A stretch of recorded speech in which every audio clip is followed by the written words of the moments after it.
78வது சுதந்திர தினம் நாடு முழுவதும் இன்று உற்சாக கொண்டாட்டம்.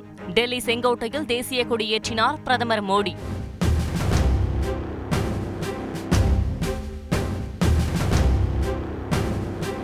முப்படை வீரர்கள் அணிவகுப்பு ஹெலிகாப்டரில் மலர் தூவி மரியாதை. விங் கமாண்டர் அம்பர் அகர்வால் और விங் கமாண்டர் ராகுல் நன்வால்.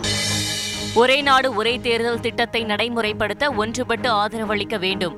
பொது சிவில் சட்டத்தை அமல்படுத்துவது அவசியம் என்றும் சுதந்திர தின உரையில் பிரதமர் மோடி இன்று பேச்சு. பெண்களுக்கு எதிரான குற்றங்களுக்கு தூக்கு தண்டனை காத்திருப்பதாக எச்சரிக்கை. சென்னை புனித ஜார்ஜ் கோட்டையில் இன்று மூவர்ண கொடியை ஏற்றி வைத்தார் முதலமைச்சர் ஸ்டாலின்.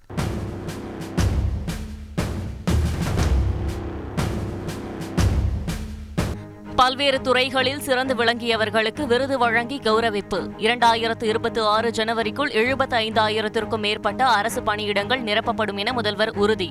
ஏழை எளிய மக்கள் பயன்பெறும் வகையில் 1000 முதல்வர் மருந்தகம் திறக்கப்படும் எனவும் அறிவிப்பு. சுதந்திர தினத்தையொட்டி தமிழக ஆளுநர் RN ரவி வழங்கிய தேநீர் விருந்து திமுக புறக்கணித்த நிலையில் அரசு சார்பில் முதலமைச்சர் ஸ்டாலின் உள்ளிட்டோர் பங்கேற்பு.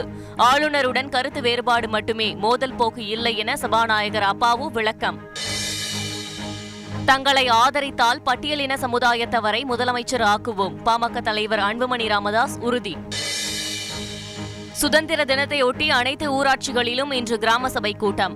கப்பலூர் சுங்கச்சாவடியை இடமாற்றம் செய்ய வலியுறுத்தி அதனை சுற்றியுள்ள பல்வேறு கிராமங்களில் தீர்மானம். பரந்தூர் விமான நிலையம் அமைக்க எதிர்ப்பு தெரிவித்து ஏகனாபுரத்தில் 8வது முறையாக தீர்மானம் நிறைவேற்றம். புதுக்கோட்டை அருகே சிசுவின் பாலினத்தை அறிந்து கருக்கலைப்பு செய்தபோது பெண் உயிரிழப்பு. தனியார் மருத்துவமனைக்கு சீல் வைக்க கோரி உறவினர்கள் இன்று சாலை மறியல் போராட்டம். ஒலிம்பிக் போட்டியில் பங்கேற்று நாடு திரும்பிய வீரர்கள் பிரதமர் மோடியுடன் இன்று சந்திப்பு. பதக்கங்களை காட்டி வாழ்த்து பெற்றனர். பாரிஸ் சென்ற ஒவ்வொரு இந்திய வீரரும் சாம்பியன் தான் என பிரதமர் பேச்சு.